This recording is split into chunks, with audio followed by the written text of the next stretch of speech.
Welcome to the Winged Wheel Podcast, the number one source for news, analysis, and discussion on the Detroit Red Wings, the NHL, and all things hockey. Here are your hosts, Ryan Hanna, Brad Crisco, and Evan Lopsinger.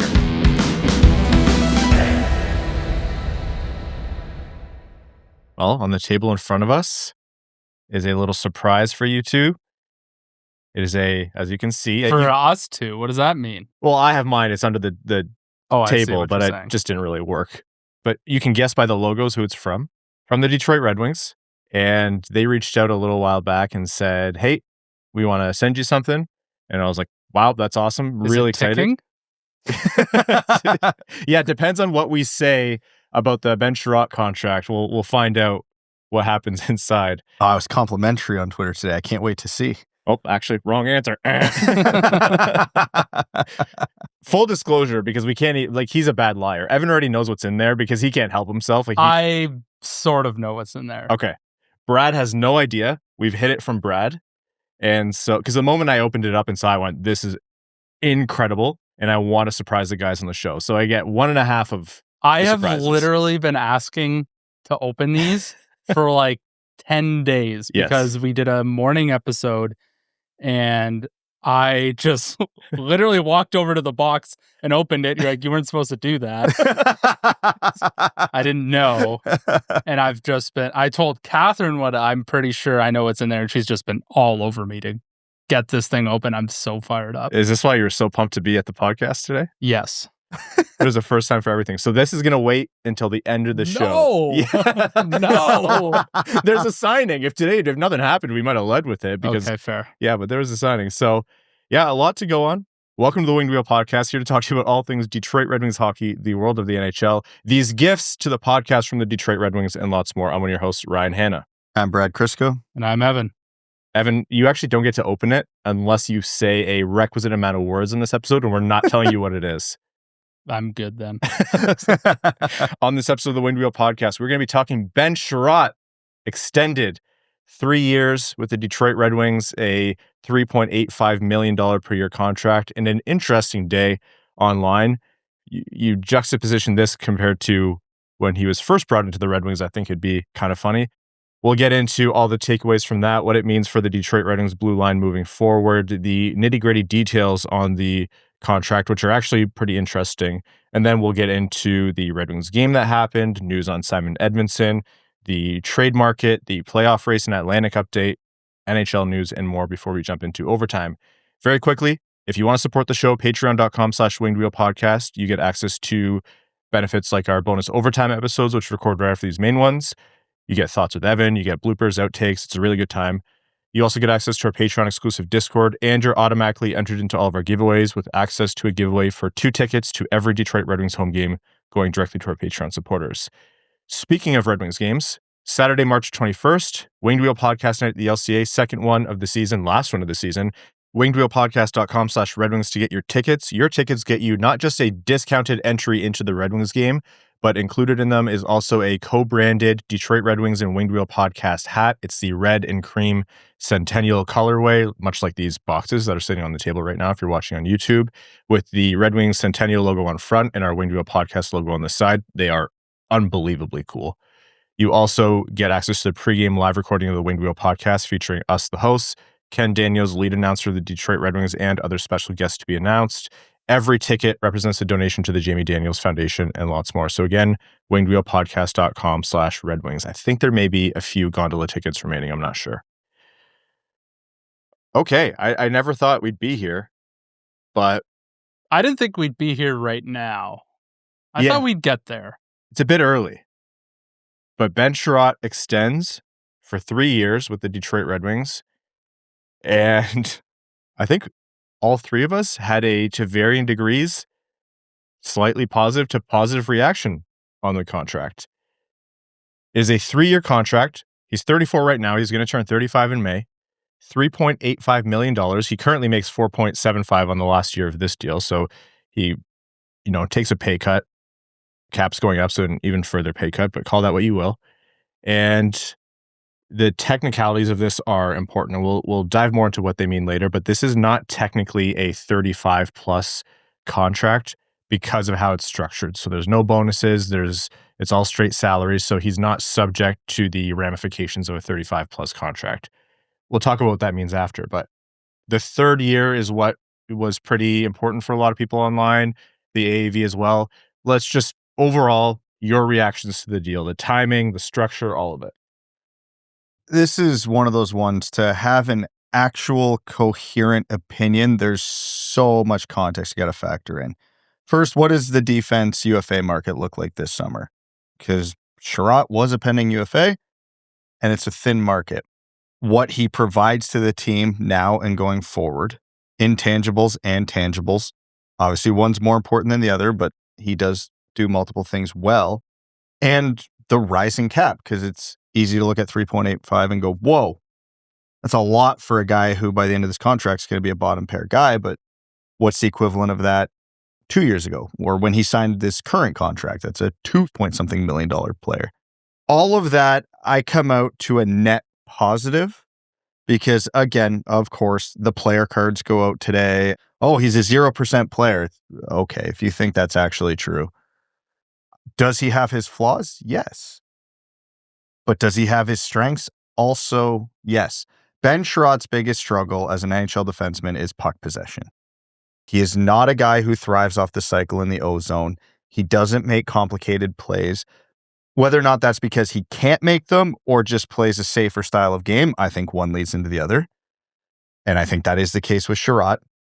But he's big, strong, uses his body well, defends well, does get caught out of position occasionally, but it's not like it's this huge critical flaw of his where it happens all the time.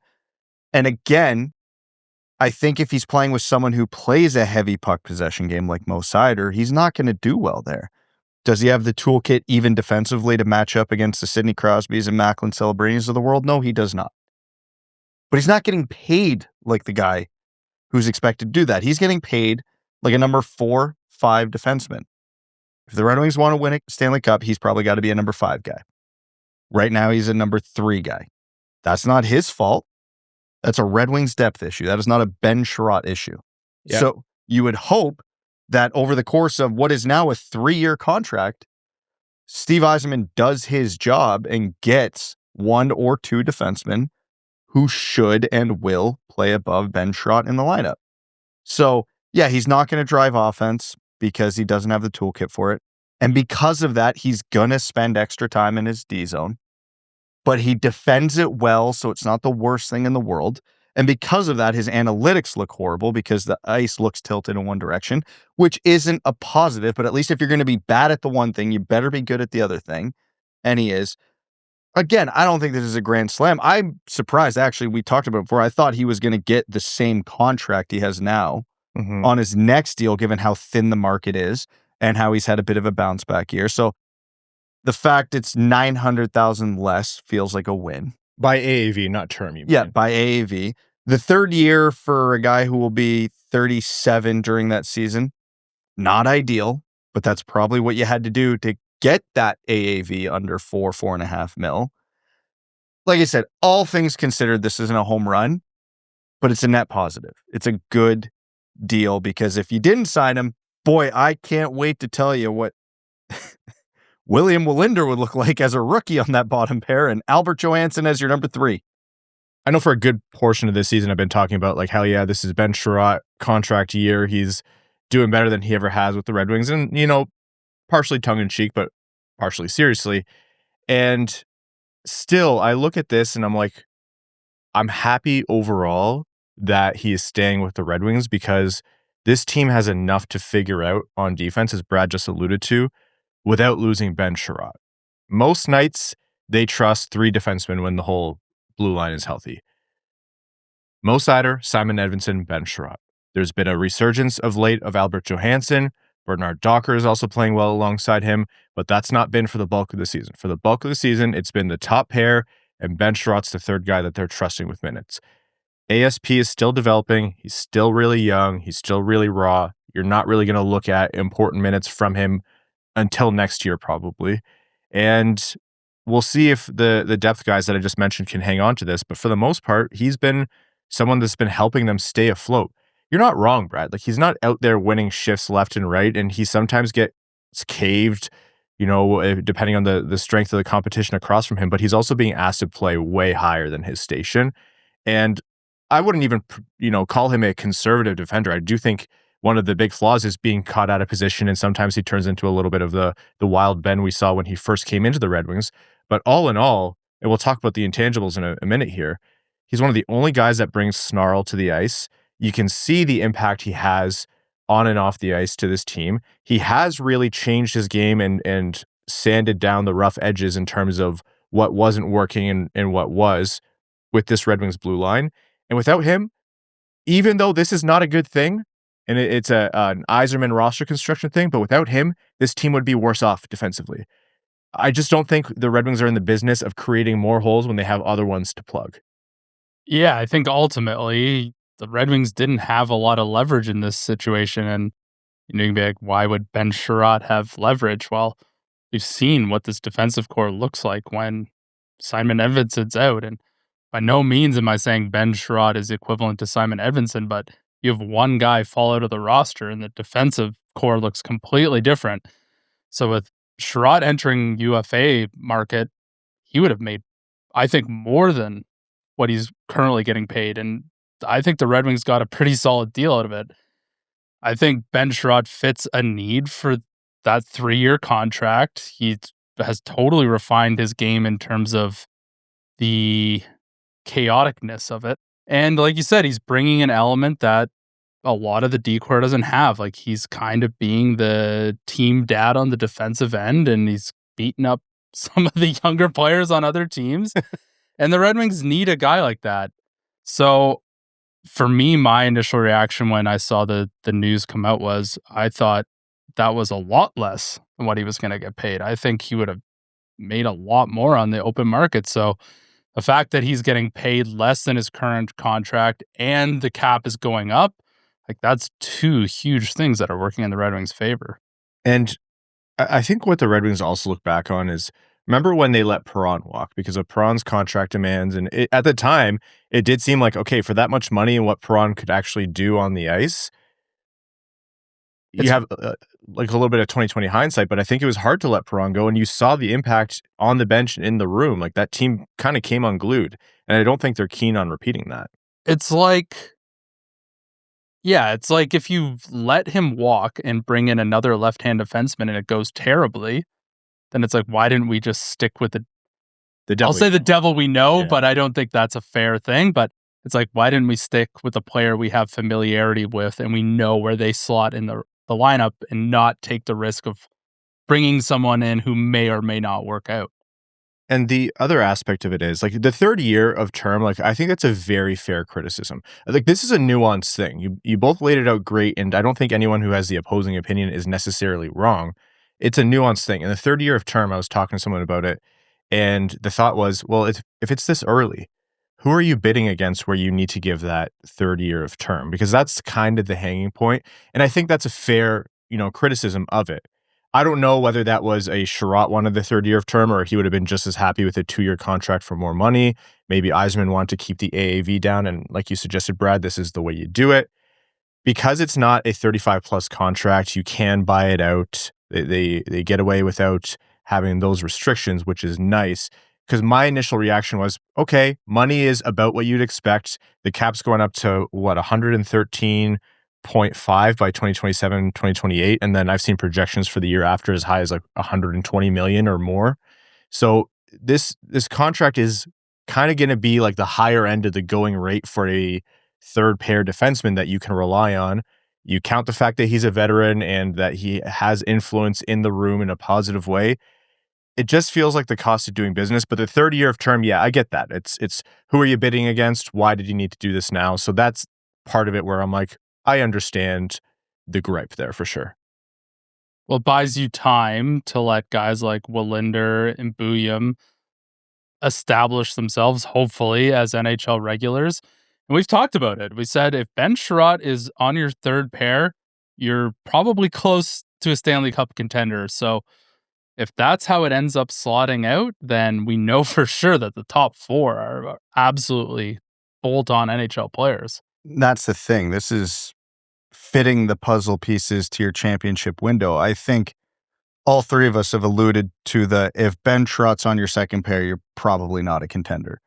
If Ben Chiarot's on your third pair, I'd say he's above average third pair defender. Exactly. And you need to have players of that quality. So if you have a third pair of, you shift Johansson back over to his off side, you got Chiarot on the left side, you got Sandin-Pellikka, who, in a year or two, you would hope better ascend to a legit second pair guy. Well, you just got to plug that one hole then. Who is your second pair left D that is better than Ben Chiarot and Albert Johansson? If you solve that puzzle piece, you can see a reality now where this team gets very good, very consistent defense top to bottom. And it's not like you have to rework the entire thing. Like Ryan said, they're trying to plug a hole on the left side of defense. Letting Ben Chiarot go opens a new one up. So, again, the third year, not ideal. Yeah, he's got his flaws to the game, obvious though they are, but he also has his strengths, obvious as they are. You can't complain about Ben Chiarot and then also watch the current iteration of revolving door that is the third pair of the Detroit Red Wings. Like, I won't listen to it. Like, last few games notwithstanding, yeah. Yeah, exactly. Like, if you have serious gripes about the bottom pair of this team, well, in 1 to 3 years, Ben Chiarot will be down there and we can move on from this conversation. And if you can't, because the way I thought about it was, okay, the money's completely fine. And if for some reason he's down the third pair and he can't even hang there, then you have options. Exactly. It's not like he's this an untradeable or unmovable asset. Like, let's say he doesn't fit into what you want in a year or two. There are going to be teams who are going to say, yeah, I want Ben Chiarot, just retain on him a bit, but I want Ben Chiarot for the last couple of weeks of the regular season or the trade deadline onwards and in my playoff push because he's good in the room. He brings a nasty snarl element. Handsome. Handsome as all hell. And so the archetype that kind of fits what teams sometimes trade for in a way that makes fans pull their hair out sometimes, but at the same time, you see the value of it depending on the situation, especially come playoffs. I know I keep talking about this. I must have made this reference like 100 times in the past couple of weeks, but I keep imagining a playoff series against these Boston Bruins this year.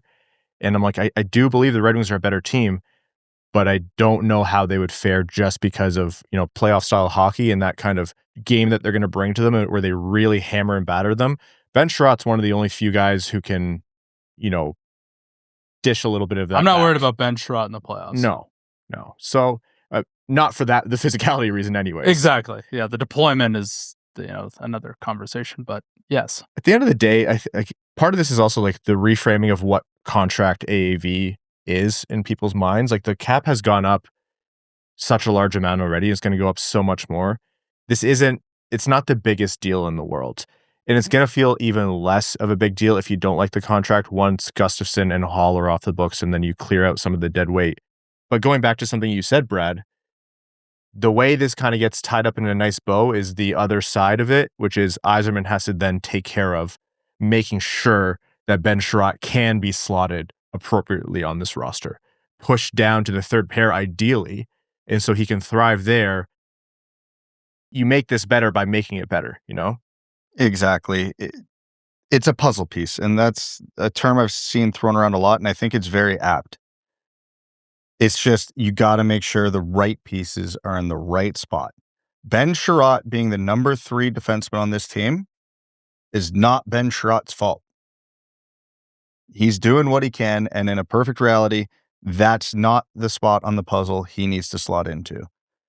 For this team to be a legit contender, Axel Sandin-Pellikka needs to emerge, and he's a rookie. Like, I'm not down on him. I still think he's going to be a stud. But he's got to be your number 4. Chiarot's got to be your number 5. Where are you getting that number 3? Yeah. Even if you get another number 4, like just call it a second pair guy alongside ASP. That's what you need. So it's a nuanced deal. Is it the biggest deal in the world? No. I will say the fair criticisms of this came early. You didn't need to give the third year. But at the same time, at least in our opinions to varying degrees, this is something that I don't think the Red Wings could have afforded to not do. Just by the details, you can argue for sure. And there's a lot of fair arguments in there. But just by the very core concept of keeping Ben Chiarot versus letting him walk, this team would have been worse off without him. And I think that's what it ultimately boils down to. Can't let the Red Wings make the playoffs than have Ben Chiarot walk in UFA and then have to fill a massive hole and potentially take a step back. Like, whether you think Ben Chiarot is part of the solution or not, like, you have to just continue forward. And it's 3 years, and it's pennies on the dollar in terms of the salary cap. So it is the furthest thing from an issue for the Detroit Red Wings. And it's probably worth mentioning, not that this should ever be a factor to a GM when making these decisions, but for us to look at it, if year 3 of this deal, with the cap being roughly $700 million or whatever it's going to be that year, if Chiarot is truly horrible, just falls off a cliff, and the Red Wings are so tight to the cap that 3.85 really matters, that means everything else went really right for Detroit, that they're spending that much money. Or Brad, or very wrong. In which case, Chiarot's the least of our concerns. At the very least, it would be it would have been an interesting few months for sure. Either they're paying Jason Robertson $14 million and Simon Edvinsson was so good he's making 10, and Marco Kasper bounced back, and all these amazing things happened that cost us $30 million. Or like you said, it's so damn bad.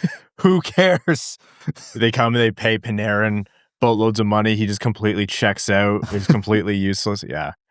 I don't know. Like, egg on my face, 100%. I'll be the first to raise my hand if this immediately goes terribly for Detroit.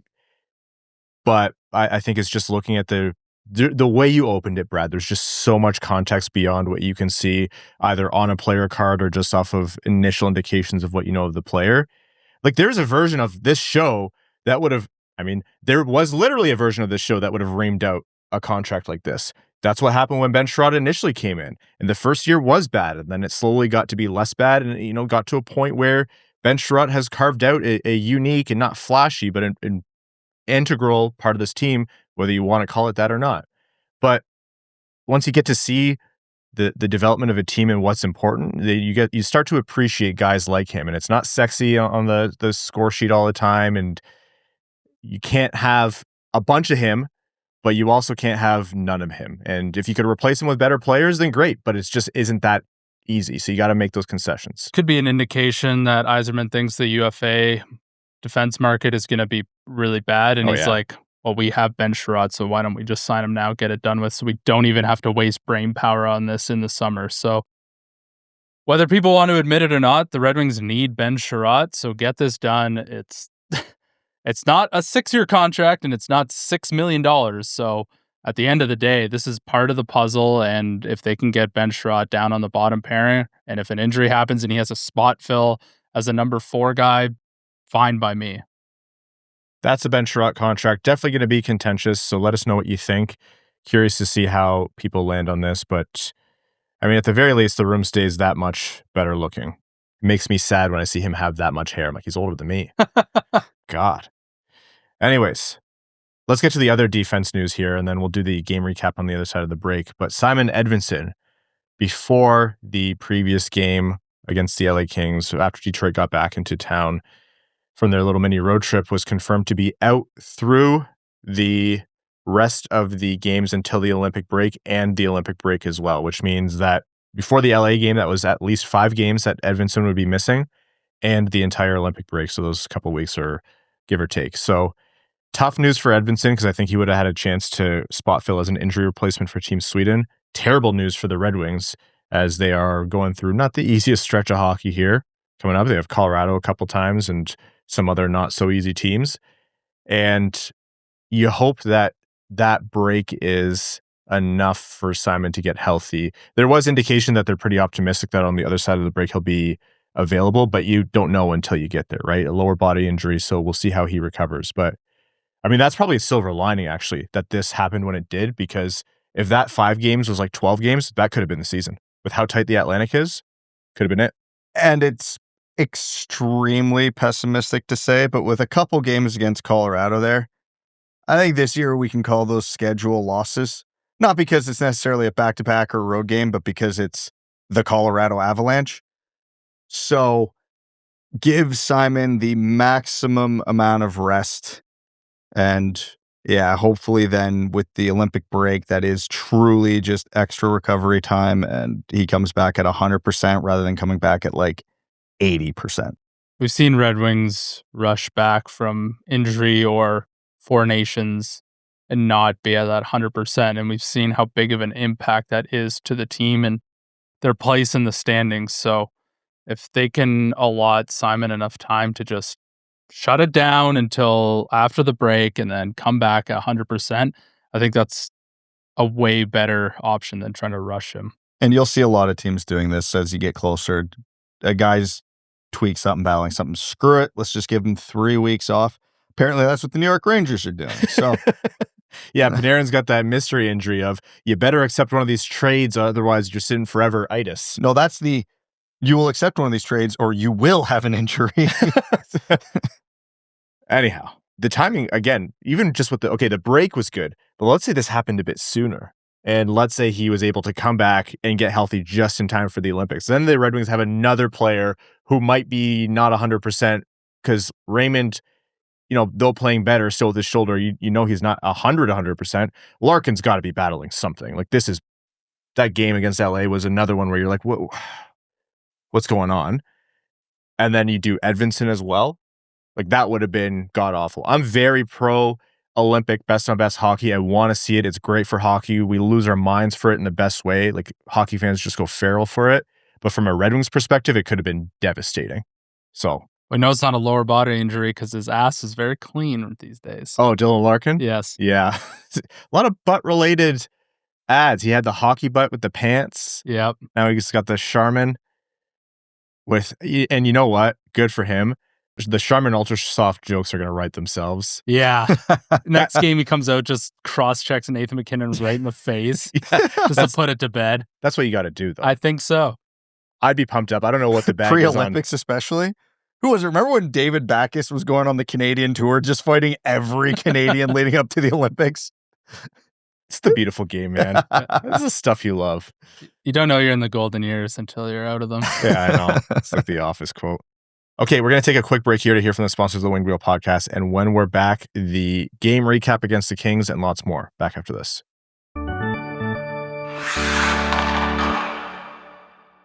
When the season's grinding on, lines are changing fast, the schedule's packed, the last thing you want is another thing throwing you off your game. For a lot of guys, hair loss sneaks up the same way. Subtle at first, and suddenly it's all you can see when you look in the mirror. That's where Hims comes in. Hims provides access to simple, personalized care that fits into your routine. There's no waiting rooms, no awkward appointments. It's just a process built for real life.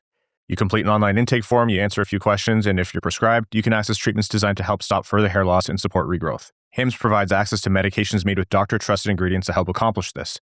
And it's all handled through licensed medical providers. Everything's up front, no hidden fees or surprise costs, just personalized care that puts your goals first. Think of Hims as knowing the system when you come into a new team, getting expert care without having to fight through the lineup or sit on the bench waiting your turn. For simple online access to personalized and affordable care for hair loss, ED, weight loss, and more, visit hims.com/wingedwheel. That's hims.com/wingedwheel for your free online visit. hims.com/wingedwheel. Featured products include compounded drug products, which the FDA does not approve or verify for safety, effectiveness, or quality. Prescription required. See website for full details, restrictions, and important safety information. Individual results may vary based on studies of topical and oral minoxidil and finasteride.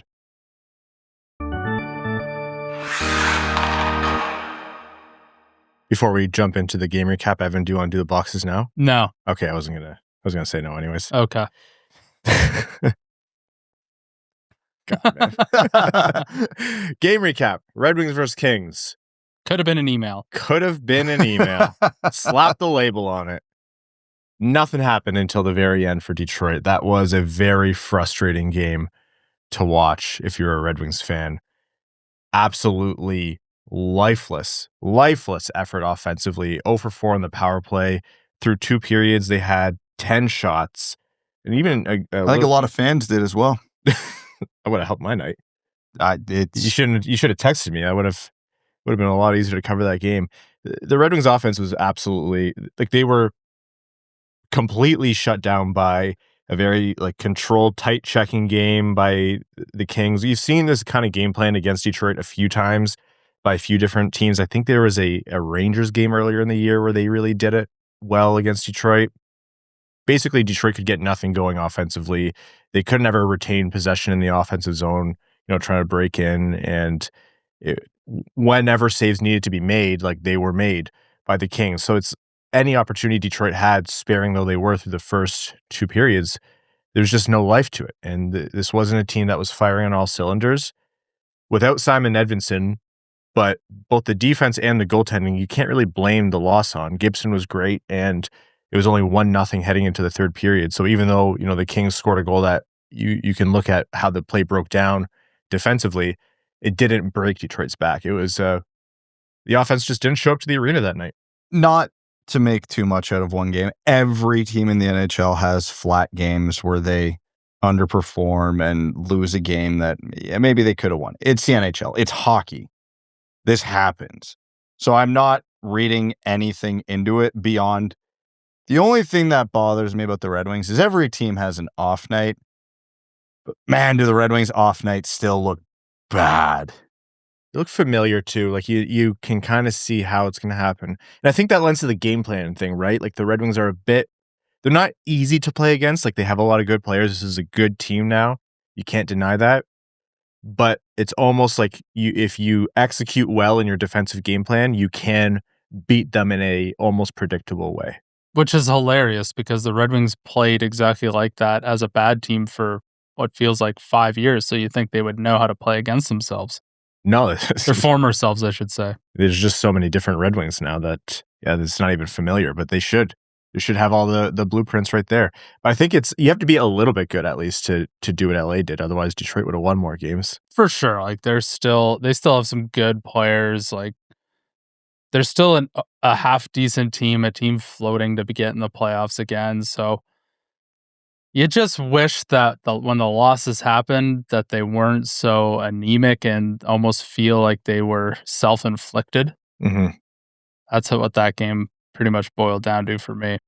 So Helenius scored in the second period again. A bit of a defensive breakdown there. That was, I think, Johansson and Hamonic there. And Kuzmenko scored on the power play in the third period. And Detroit got nothing until Alex DeBrincat scored with under 3 minutes remaining from Seider and Kane, who, with that, tied Mike Modano for most points from an American-born player in NHL history. I would like Kane to break that record, of course, as soon as possible, but let's wait until we are not on national broadcast because I think that deserves to be called by Ken Daniels and the team. I wish Mickey Redmond was here right now, back and healthy again, but his recovery is going well. So thinking of you, Mick, as always.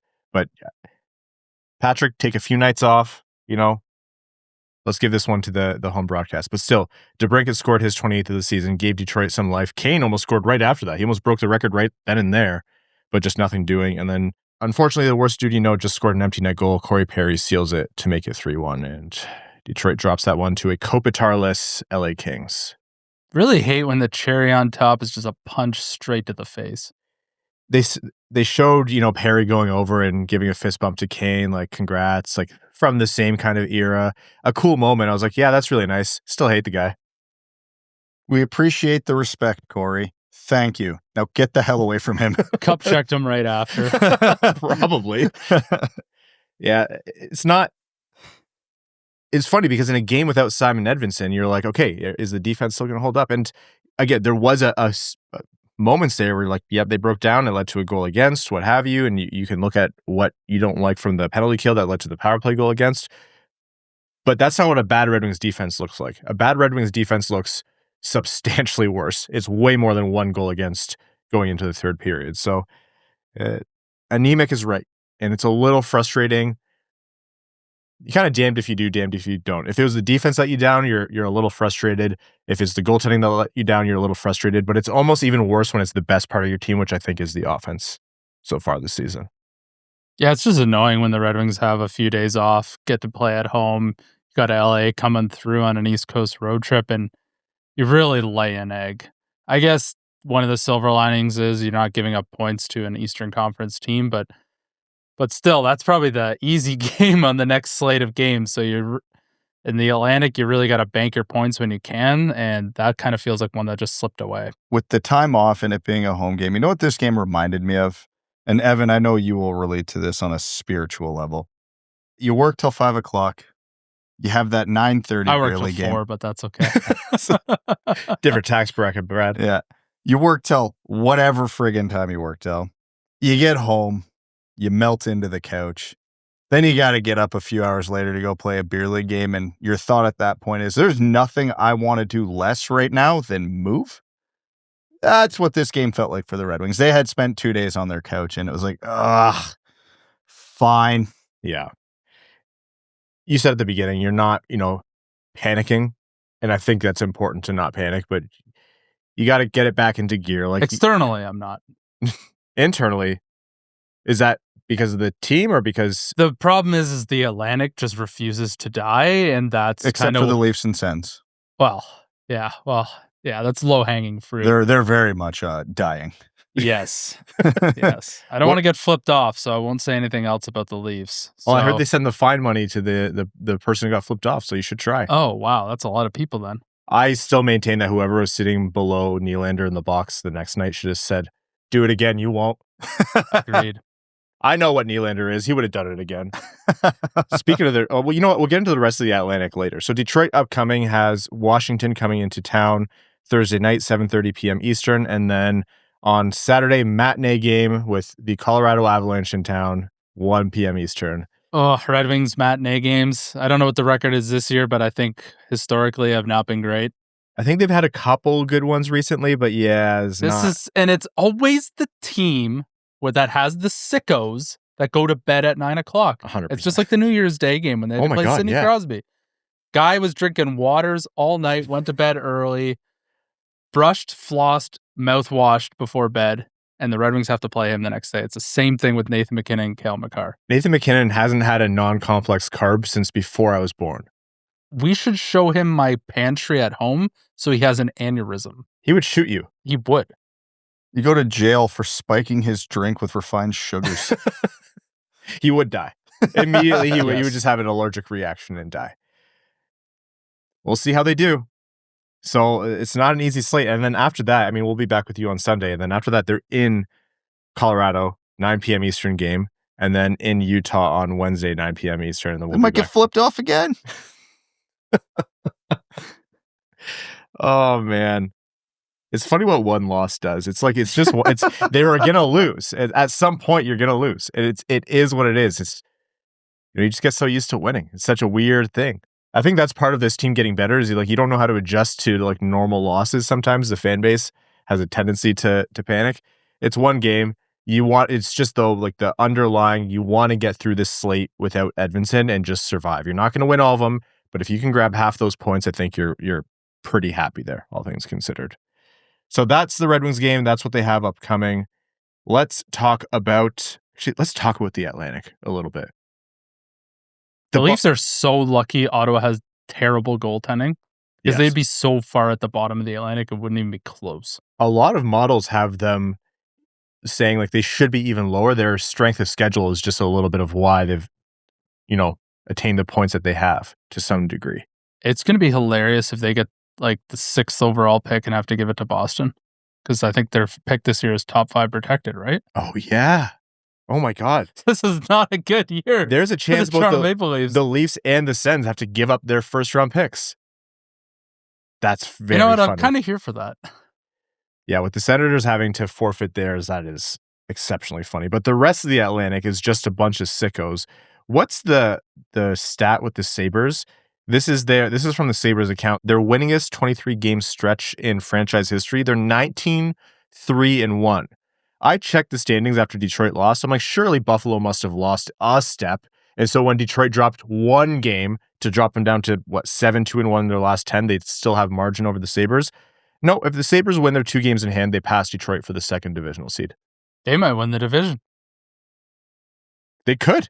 Tampa is unbelievable. I think they're maybe up there with Colorado for the best team right now, at this moment in time. But if it wasn't for them, what was Kevin Adams? A plague on the city?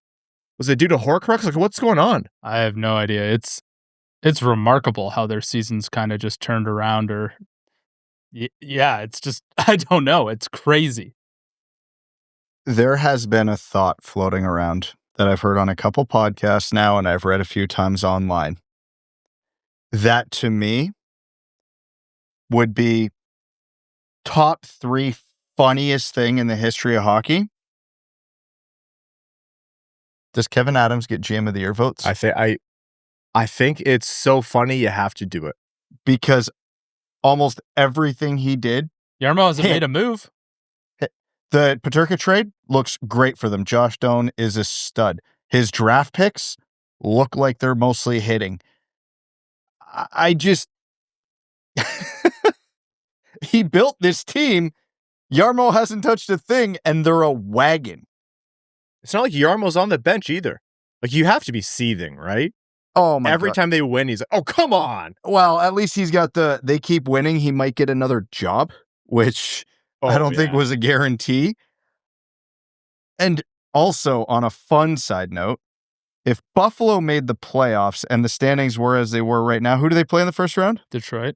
That would be the loudest playoff series. For my money, the two best fan bases in the NHL, both coming off droughts, meeting in the playoffs. Almost seems unfair, Feels like one of those teams should get extended success. There's a reality where these two and Montreal are running this division for the next 10 years once Tampa and Florida finally drop off. Knock on wood. No, I'm not putting that. Are you kidding me? Look at Take Brad's box away. Yeah, Brad, you lose your box. I pre-filled it. I knew he was going to say some stupid shit. I put coal in there. Oh, so you're saying they're all going to be in the basement? Fine. Let's see how it is. But no, like they're all good right now. They're all young. They all have good foundations. They all have good prospect systems. Like obviously Florida and Tampa are going to be the classes of this division in the immediate future. But I'm just saying, which of these teams is in a bad position right now? None of them. I think for me, the only team in a bad position are the Leafs. Like I can see a world where Boston can get savvy and continue to retool on the fly. Like they have the building blocks to at least compete in the Atlantic, whereas Toronto they have the building blocks, but they stink top to bottom. I still think Ottawa's built to be painfully mediocre. Yeah, I think they're going to be a perennial playoff team. I don't think they're as bad as they're showing this year. I think that they figure out the goaltending. I think for sure they're battling for like second wild card in the division. Yeah, Linus Ullmark is going to be a 9-14 goaltender next year. That's what he does. He's an every other year goalie. Yeah, it's how this is going to happen. So Detroit right now still sitting at 69 points in 54 games. Nice. And the Florida Panthers right now with 2 games in hand are 10 points back. So Detroit has some margin. Over the second wild card spot, Detroit has 4 points. So it's not, there's some margin to outside of the playoffs, but it's not, a guarantee amount of margin. And even within these standings in the Atlantic, like Detroit could be in a wild card spot in short order if things don't go their way for even just a week. So that's what I mean. If you go back to what I said about Edvinsson, of if this wasn't an Olympic break coming up, that this could have been season ending. Like a couple bad weeks could do you in the East. This isn't like the West. Things are extremely tight. Despite, if you have a 639 points percentage and you're not breathing easy, that's kind of crazy. That's why I wouldn't say it last episode.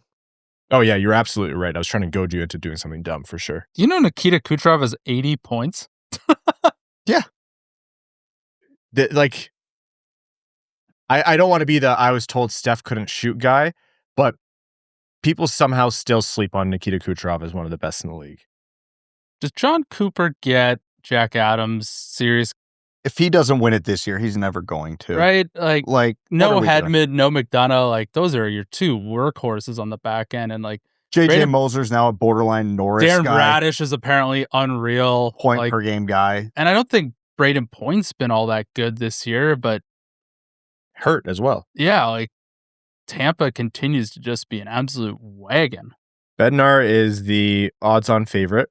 Why? He has 2 of the best players in the world. And there's the Kucherov eraser again. And then John Cooper is, so Bednar per the betting odds I'm looking at is a minus 115. Cooper minus? Oh yeah, he's a favorite. What? That heavy of a favorite? That heavy a favorite. Wow. Yeah, Cooper plus 500, Lindy Ruff plus 750. What a world we live in. Joel Quenneville plus 950 and Todd McClellan plus 1200. I think what's San Jose's Ryan Warsofsky? Yeah. I think he should be one of the finalists for sure. Like he was willing to sacrifice one of his children for a win. And then they haven't stopped winning, so I think he's down a child. I don't know that there's a single team that's being more affected by one player, though, than the San Jose Sharks. You see him win a faceoff with the butt end of his stick? Yes. That kid's, God, he's so good. He is so good. I'm so happy Macklin's celebrating he's in the West.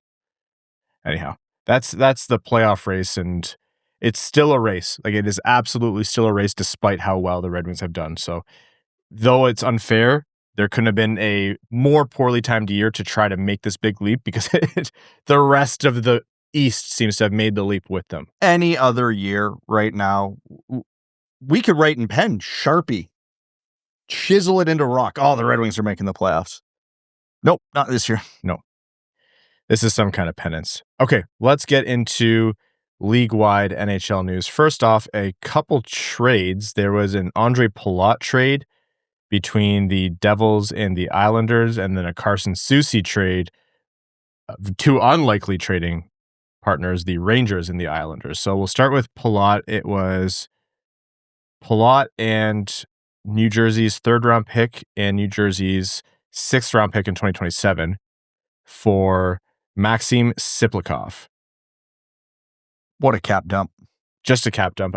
Why would the Islanders do this? I don't know. Andre Palat's not good anymore. The 3rd-round pick is nice, I guess, and I'm assuming they have a boatload of cap space, so why not? Well, why would you do that and help a division rival who's trying their damnedest to get Quinn Hughes? Maybe because they think it's funny that they missed on Quinn Hughes and said, now we'll give you the cap space. Yeah, because they could have used this a little while ago. They only made this trade because they've been setting up this punchline for 2 months. I don't know. Just 1 year left on his deal, $6 million cap hit. So I get it that you wanted to dump, but yeah. Dump him at the deadline, half retained. I don't know. I know Matthew Darche will be familiar with Palat from his Tampa Bay days, and so maybe that's a part of it as well. I don't know. The Soucy deal I thought was decent. They brought in Carson Soucy for a 2026 third. For a 3rd-round pick, yeah, that's a great deal. Yeah, that's fine. I saw Rangers fans really parading that they got rid of Carson Soucy, and I was like, I thought he was a solid bottom pair guy. They were acting like they just got rid of an absolute career anchor. I think that's just how they feel about everybody on the team at the current moment in time. He was doing way worse on New York than previous, I will say. It wasn't looking great. The kind of guy where you see the tools come out from time to time, but was often frustrating for Rangers fans. But then it's almost a Vancouver thing. Find the similarities between the Vancouver teams and this New York team, but it seems like the well is poisoned. Leadership? Yeah, the on-ice leadership. Huh. Good also, the off-ice leadership I don't think is very good either. No. But I heard they're writing a 3rd letter, and that one's going to be the best one so far. Perfect. But yeah, maybe the whole well is poisoned. And so I don't hate that gamble at all. But those were two kind of interesting deals. Maybe it was because of all of JT Miller's vitriol was directed at Elias Pettersson in Vancouver. Now it's being spread around and Carson Soucy doesn't like it. Yeah, he's just a super ethical guy. That must be what it is. Elsewhere in that area, Artemi Panarin, as we mentioned earlier, being held out of games through the Olympic break, at least for roster reasons. And so, I don't know, I was starting to hear a little bit that Panarin, there might not be a fit because he has control over where he goes. And so you can put 2 and 2 together here is okay, is New York pressuring him to say, you're not playing, so you don't have to accept these deals technically, but you're not going to play. And so it's just a little bit of trying to squeeze him out. The Rangers have never done this before, so I can't imagine that they're doing this again. Yeah, the playbook's out. So is he actually going to end up in Anaheim? Is that what's going to happen here? I don't know. I don't know what he cares more about, location or money. Yes. And he can go somewhere temporarily and then just sign whatever contract he wants. But it was reported that he kind of just wants this to be done once and taken care of, right? You don't know what he's asking for. We're trying to rebuild the Russian 5. We may as well start with him. How much are you paying him if you're bringing him in? It's not enough. Yeah, it's already not enough. I know. Genuinely, I'm not even all that worried with the AAV with Panarin. It's just term. Yeah. If you can sign him to a 2-year deal, but he's 34. He's not taking a 2-year deal. No, he's absolutely Maybe not. at 20 mil he would. Like, hey, I'll That would be the only way I think he'd be willing to accept it. And otherwise, you're just going to have to deal with whatever 39-year-old Artemi Panarin is going to be. Good Lord. You know what? If he just wants the money, that's his right. You know, not everybody can play on the Toronto Maple Leafs and just make a boatload of cash and not care and flip the cameras off. But at some point, you know, you got to make your decision. Like, do you just want to, is it about location? Is it about money? Is it about winning? And he has to make that decision. He's in the back 9 of his career, even though he's still incredibly productive. Send him to Toronto. I think those fans want a... Oh. They would do really well with a player like him. Oh my! It's like New York, but colder and worse. And then from a Red Wings perspective, we're starting to see a little bit more of what we talked about when we first, started trade season analysis, which is the Red Wings are going to come up in conversations a lot in terms of which team could be a fit for this guy, who's in on, this player who's on the market. And a lot of that's just math, right? Like, you look at the gaps on this Red Wings team and you look at their salary cap and you look at their wealth of prospects and picks. It makes sense when it's reported that, the Red Wings want a second line center and a right shot defenseman, both with term. And Evan's always in search of the perfect hot dog. That's never going to end. As long as you're Evan or you're following the Red Wings, those two things are going to be true. So it's a lot of standard fare out there, but I think the noise is coming from, very real, like active searches by the Red Wings. We've seen this in the past where Yzerman's been very active, but almost nothing has come to fruition. So it's not a guarantee of anything, but I think the Red Wings are trying to see if they can get something done here. So trades are hard to do in the middle of the season, especially when it's mutually beneficial. And the Red Wings are airtight when it comes to information, so you never know what's real and what's not. So, yeah, Steve Yzerman, I think, would love to make this team better, but it's going to have to be at the right cost and the right price. Still hoping out for that Robert Thomas, Justin Falk double whammy. Just spend your entire paycheck in one place. Just grab both players. You're going to overpay. Just overpay for the two things that can help you short-term and long-term at once. Get it over with. People asked us about Braden Schneider a lot, so I looked into that one because his name was coming up. It seems like everyone in New York, from Trocheck to Panarin to Schneider, their names are coming up. Soucy's already gone. And admittedly, I haven't watched a lot of Schneider this season because the Rangers have just been such a tire fire. And so I did some asking around, and I was like, hey, is Schneider really as bad as these numbers suggest? And I want to read to you what was said to me because it's not exactly a ringing endorsement. What I was told was he's not hard to play against, can't advance the puck, not good at takeaways, gets totally exposed. He's young, he's a right shot, and he has that Canada toughness, and so people want him to be more than he is, but he was described as not even being close to Trouba. And so with what Schneider would command in a trade because he's young, he's a right shot, and he has the tool set, I don't know, man, that one scares me. If you don't like the Ben Chiarot contract, you're not going to want a Braden Schneider type. He's young, so admittedly more can come of it, but if you're spending as much as he would command in a trade, I would rather have that. There's got to be other 24-year-old right-hand defensemen that you can target. I'd rather target a veteran, honestly. Same. You won't get as many years. I know that's antithetical to what you like, for example, Brad, but I'd rather have a veteran with a shorter useful life window than spend on a guy that could be, and you're just giving up premiums, but he's, the toolsy guy that just can't get it done. Braden Schneider is my nightmare. Yeah, we have 10 of him at home. That's what it feels like the last 10 years of the Red Wings. There's a multiple Braden Schneiders every single year. I say this, I'm tempting fate by having such a hard opinion. So can't wait till we have to do an already emergency podcast tomorrow. For the Braden Schneider trade. God, I'm just going to put... Yeah, I mean, the other side of it is if the whole well is poisoned in New York, then maybe you pull those guys out for cheaper, and then let's see how Soucy does on Long Island, and let's see how any of these guys do outside of New York. We'll see. All right. Elsewhere, I think just worth noting, Michigan State brings in Joshua Ravensbergen to play for the Spartans next season. That is a spoiled spoiled fan base, the Spartan fan base. They get to go from Trey Augustine. Like 10 years of like unreal goaltending. And then must be nice. Oh yeah, that's unbelievable. And then they bring in Ravensbergen. So, that's great for the program at MSU, but also lends towards what people are expecting here, which is that you hope it's resolved without any issue. But Trey Augustine, signing his contract with Detroit and stepping into the Grand Rapids Griffins next season, barring anything wild happening. And again, we've repeated this before, but when asked, we've looked into it, and there hasn't been anything to indicate that there's any kind of discontent or worry. I still at this time think that all signs point to Augustine signing with Detroit. So that's not something that's on my radar, but I know we do get asked about it whenever we talk about him.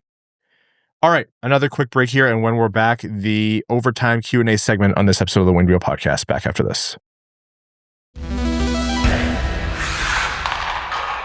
We're going to overtime. Overtime is brought to you by our Patreon supporters, patreon.com/wingedwheelpodcast. Again, if you want to support the show, you get access to benefits like the bonus overtime episodes, the Discord, the giveaways, and lots more. And you allow us to do everything we do on this show, including just existing. Running Winged Wheel podcast nights with the Detroit Red Wings and the Grand Rapids Griffins. All of that is just a small snippet of what you enable us to do. So thank you to our patrons, as always. Let's get into some questions from our patrons. The El Cato says, Larkin had his worst game of the season. Is it injury? Is it age catching up to his speed? I don't think it's age. Like, that it doesn't make sense. I feel like I don't know if it's something lingering. I don't know what it is, but he does seem off. You don't hope anything bad for the guy, but it better be something for the way he's been playing the last couple months. It's not him, though, right? Like, we've seen slumps. We've definitely seen slumps from Larkin, but this one feels weird. Like, without any other information, it just feels like he's had a few games of late for sure, but then, more games like the LA game, and do you just chalk that up to the whole team kind of sucked? Then maybe, but curious to see how he is coming out of the Olympic break. It's going to be important for the team. Jack's dad says, how big of a bargaining chip are Kosa and Augustine? Would they be the central piece in a deal for Thomas? Do goalies fall in the same vein of you can't keep all of them, or should Yzerman hold out on moving them with the hopes of solidifying our net for years to come? I don't think either side of that coin is incorrect. Like, you can go either way. St. Louis would want a goalie of the future for sure. They have a kind of an interesting situation going on over there. Man, if the Red Wings strike out on one of their goalie prospects and trade the other, it's a risk. That's going to hurt more than any player you get back in return, I think. So you're Steve Yzerman, Evan, and if you have an opportunity to trade for Robert Thomas, it's a big price. The goaltender, either one is one of the central pieces, but there's, at least two other very premium assets and a one or two other high-end assets. Do you aim to not include the goalie, or are you comfortable moving one? I would do everything in my power to avoid moving one of them, because I just think that risk is huge. And I know you're still a long way away from knowing or realizing what Trey Augustine might be, but he's your backup plan. And if Kosa doesn't work out, at least you have Augustine as a card to play. But man, Robert Thomas better have 140 points a season for me to forget about the goaltending, because at that point you wouldn't need a goalie. There's the reality both of them hit. There's the reality Ryan talked about where one of them hits and you trade away the other. There's a reality neither of them are anything more than middle of the road goalies, in which case if that pans out and you didn't get Robert Thomas, you're the 20, 25, 26 Detroit Red Wings. But then imagine being that with Robert Thomas. How bad would Ottawa kill right now to have an average goalie?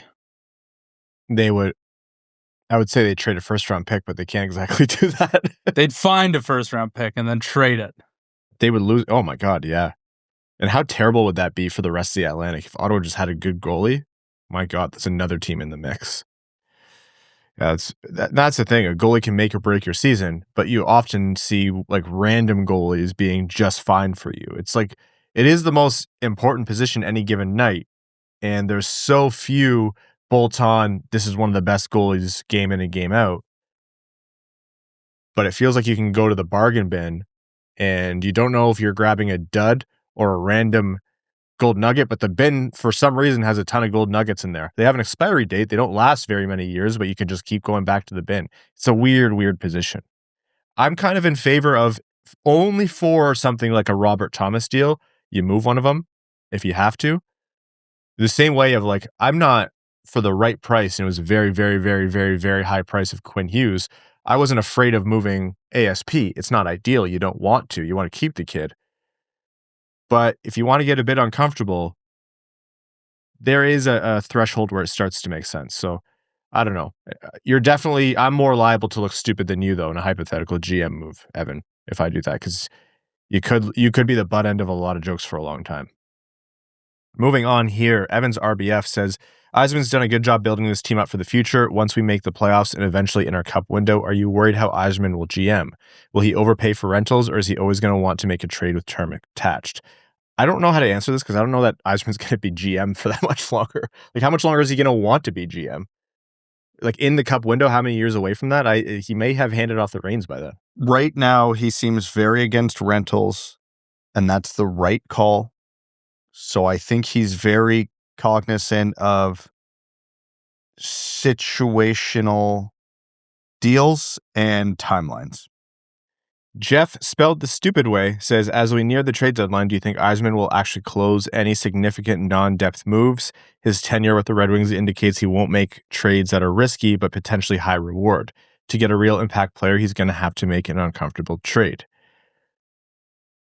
What's your threshold? Is a second pair defenseman an impact player? Because I think that's perfectly attainable.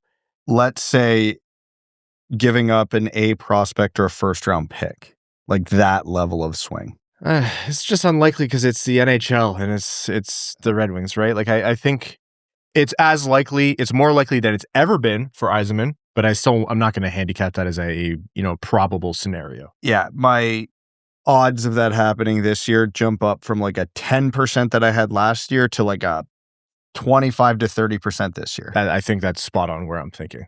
It's like, relative to last year, yeah, way more likely. 100%. If Larkin, hypothetically at the end of this season is like, oh, I wish we got some help, it is way more justifiable this season, for sure. But it's still the NHL. And there's, with the cap space being gifted to teams year over year now, so few teams are squeezed. You can fit these guys in. Imagine the squeeze on Dallas right now if the cap hadn't gone up and they have to fit in Robertson upcoming. He'd be a goner, for sure.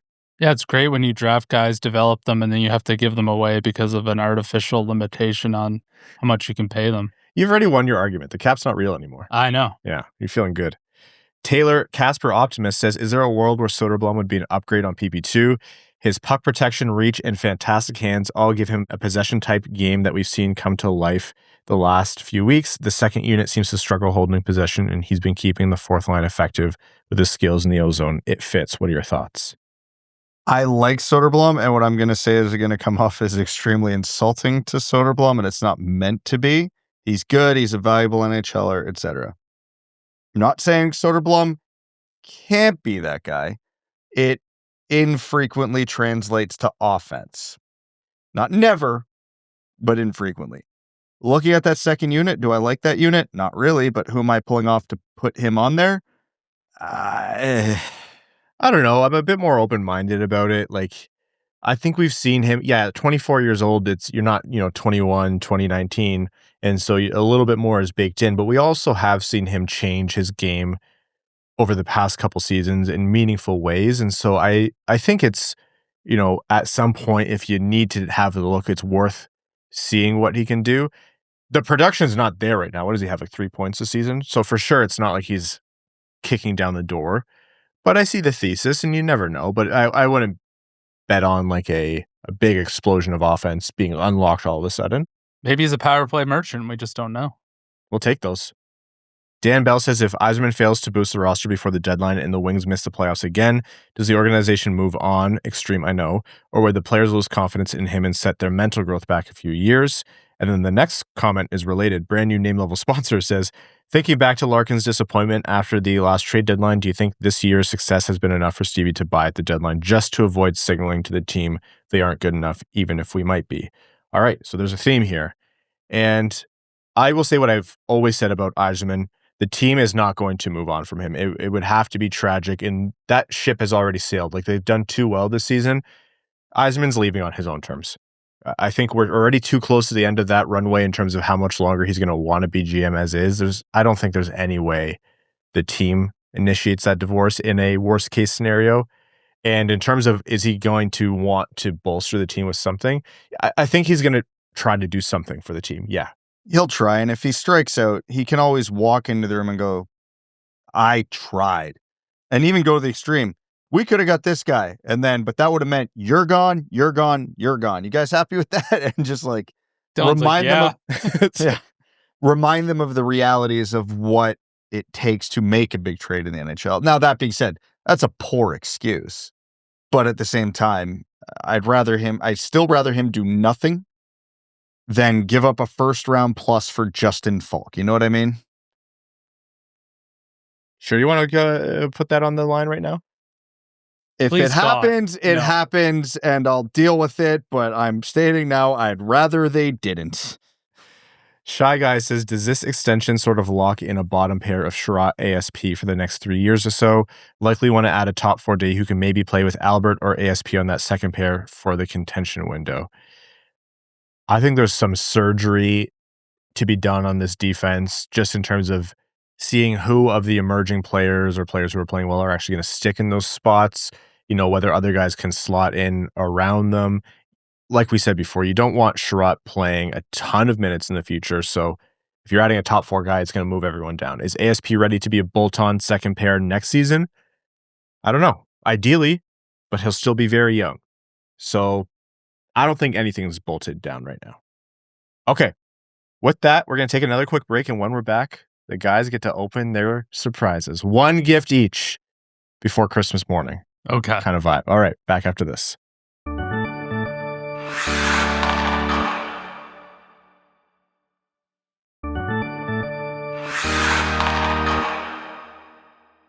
All right, welcome back. It's gift time. Brad moved the mug out of the way of the box, which was apparently sitting there the whole episode. Like I said, you guys don't show up for morning episodes. I thought this was a professional podcast. No, man. I thought we were professionals.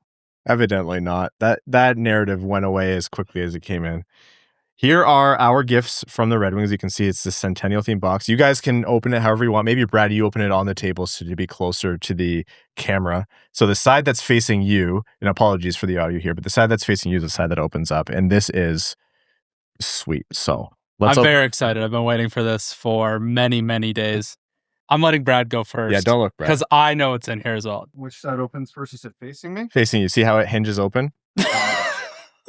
If you haven't watched on YouTube before, watching Brad open a box might be worth it. Oh my God. It is. This is tough. Yeah, I'm absolutely struggling there. Congratulations, Detroit Red Wings. You stupid-proof this.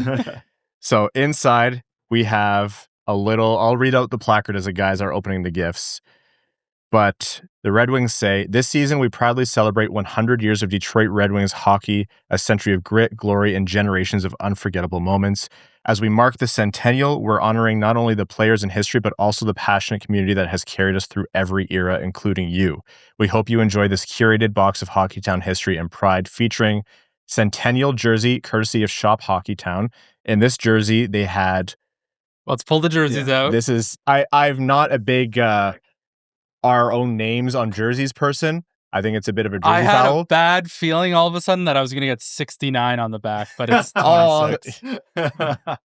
And these are amazing. Oh, that is so sick. And they have the Centennial jerseys with our names. You're allowed to do it if the NHL franchise gives it to you. You're allowed to get a jersey with your own name. That is unbelievable. They also listed a exclusive bomber jacket. So here is the Centennial themed bomber jacket. Gorgeous, absolutely beautiful jacket. I told Catherine about this jacket, and she has been. Did Brad get an extra small? It's extra medium for Brad. I've been telling Catherine about this Or I told her that there was the bomber jacket and she's been losing her mind. Oh yeah, that is not yours anymore. No. Oh man. That is sweet. I don't know. Can she fit into Evan's double XL? We're gonna have It's double XL around the waist. Oh yeah. The commemorative center ice puck. So this is the puck with you can see the 3D Hockeytown center ice. It's raised on the puck, which is sweet. We're going to display these in studio. We're also going to post close-ups of all this on social media. And then we also have a Detroit Red Wings Eras card. Each card is a 1-of-1 collectible equipped with an AR experience. And so this is, you have... Wait, what does yours look like? Oh, wow. They're all... So I think ours... Wait, you guys have a 2 of 2. I think ours are, like, they have the different AR experiences or whatever, but you have McCarty in the turtle moment, you have Steve lifting the cup, you have Al the octopus. Which one's yours, Evan? Mine says 1930, the year the Detroit Cougars changed their name to the Falcons as part of the newspaper promotion. And if you notice, these boxes are all numbered. So they handed out 100 of these. Mine's number 61 of 100. I got 50. Brad's 78. Brad's is 50. 69. No, 78. Shout out to the Detroit Red Wings. This is incredibly cool. We're going to show this off in the studio and blown away. This franchise has done such an amazing job with the Centennial season. Everything from the jerseys, the design scheme of everything, the Centennial themed nights, the Fedorov jersey retirement, like how they're celebrating the fan base as well. I really have imposter syndrome right now. Oh yeah, receiving this because I feel like I know like we do the events and like people show up and every time I'm like I can't believe it, but like this is definitely like another level of that. So I don't even know what to say. Like this is incredible. Thank you. Thanks. And you know what? At the end of the day, it's because of everyone who tunes in and listens and all the hard work that everyone puts in. So thank you to everybody who listens and watches and comes to events and people we get to meet. And thank you to the Detroit Red Wings. Like this is hard to put into words for sure. Yeah, we are not here without the incredible listeners and fan base. And yeah, this is extremely cool. And this is a celebration of you even more than it's not just, us, like this is the best community in hockey by far. And it's very cool that the Centennial celebration has been so awesome in honoring that. So yeah, shout out to everyone behind the scenes at the Red Wings. Like just such a phenomenal job this season. Oh, you're getting Evan. One of us has to do it. A wardrobe change right there. That is such a cool jacket. It fits. Look at that. Where do you guys find a 5XL for Evan? That's the dad fit right there. Oh, there we go. The side patch is so good. I got extra buttons too when I inevitably. Yeah, so cool. All right, we're gonna wrap this up. Thank you guys so much. Thank you everyone for tuning into the show. To the sponsors of the Winged Wheel podcast, we thank you. And if you're a new listener, hope you enjoyed this little show and tell at the end. It doesn't happen every episode, so forgive us for the little interlude there. But welcome to the show. And if you're a listener of old, thank you for helping the show get to where it is. This show is nothing without you. And to our Patreon supporters, again, everything that we're able to do is because of you. Patreon.com/wingedwheelpodcast if you want to join the Dub Club and support. And if you want to help us out, but Patreon's not for you, that is totally okay.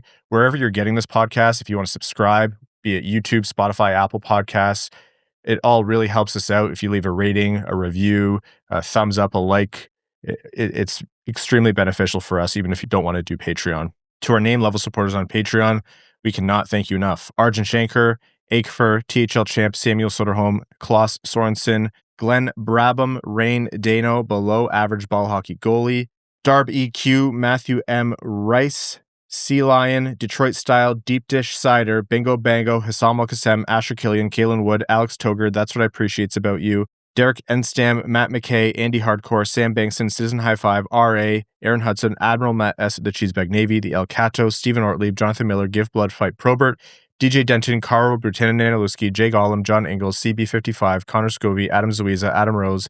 This team is making the playoffs. Drinking Baileys from a shoe. Hockeytown Matt, Mr. Kuzi, Chaotic Monkey, Craig Kibble, Eyes Are Playing Stan, Clip Clop Nene, Podgy 713, Unapologetic Gibson Truther, Griffin Not from Grand Rapids, Marty, Kazi the OG13, Jeff Pridemore, Eric Hill, Butts Carlton, Best James Bond, Beer League Legend, Alec, Mark Hernandez, Slim Smitty Cards, Grand Rapids Gurley, Anna Sleeman, William, Kip Tira Jr., Mike Asher, August, Brian Munn, Improved But Flawed, Chris 99 Jones, Trevor Centerfit, Adams Red Wings Takes, Kurt Chin, Adam Ernie Slander, Daniel Murawski, brand new name level supporter. Welcome, Daniel, to the Dub Club. Thank you so much for your support.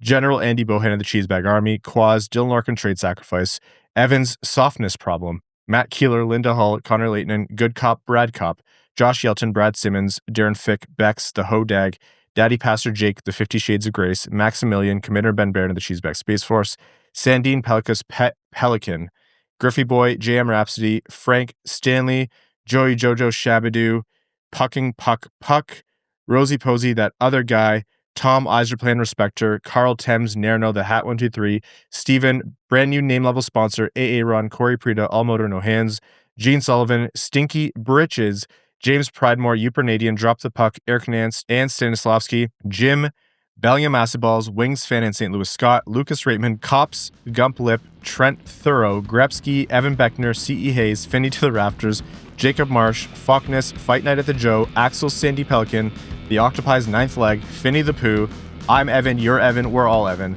Will Utley, and your second favorite patron. Thank you all so very much. We'll see you Sunday. Thanks for tuning in to the Winged Wheel Podcast.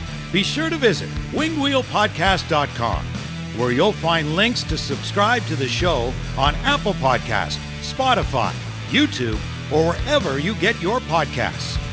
You'll also find ways to support the show, like Patreon, official podcast merchandise, and more.